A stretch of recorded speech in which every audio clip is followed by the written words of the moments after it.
2024 July 31వ తేదీ బుధవారం ఉదయం 10 గంటలకు కడప స్థానిక సిపిఎం జిల్లా కార్యాలయంలో భారత కమ్యూనిస్టు పార్టీ సిపిఎం కడప జిల్లా కార్యదర్శి డి చంద్రశేఖర్, సిపిఎం జిల్లా కార్యదర్శి వర్గ సభ్యులు ఏ రామ్మోహన్ సంయుక్తంగా పార్లమెంటులో జూలై 23న ప్రవేశపెట్టిన కేంద్ర బడ్జెట్ పై ప్రెస్ మీట్ నిర్వహించారు. ఇక భారత కమ్యూనిస్టు పార్టీ సిపిఎం కడప జిల్లా కార్యదర్శి జి చంద్రశేఖర్ మాట్లాడుతూ 2024 జూలై 23వ తేదీన కేంద్ర ఎన్డీఏ ప్రభుత్వం ఆర్థిక మంత్రివర్యులు నిర్మలా సీతారామన్ గారు ప్రవేశపెట్టిన పూర్తి బడ్జెట్ అంకెల వెనుక ప్రజల ప్రయోజనాలు లేవని వారు తెలిపారు. మనం పరిశీలిస్తే ఈ బడ్జెట్ అంకెల వెనుకల దేశ ప్రజల ప్రయోజనాలు లేవనేటువంటిది తేటతెల్లమవుతా ఉన్నాయి.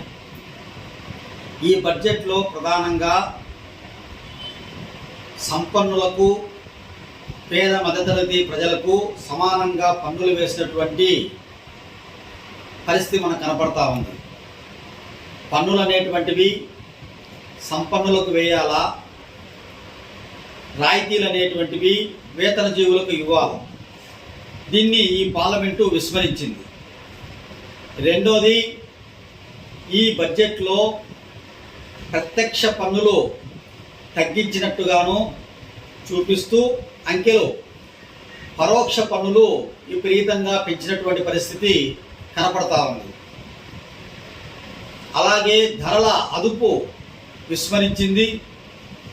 ఈరోజు సగటు దేశ ప్రజానికం వాళ్ళ ఆదాయానికి మించి వారి ఆహార వస్తువుల కొనుగోలుకు ఖర్చు పెట్టాల్సిన పరిస్థితి ఏర్పడతా ఉంది.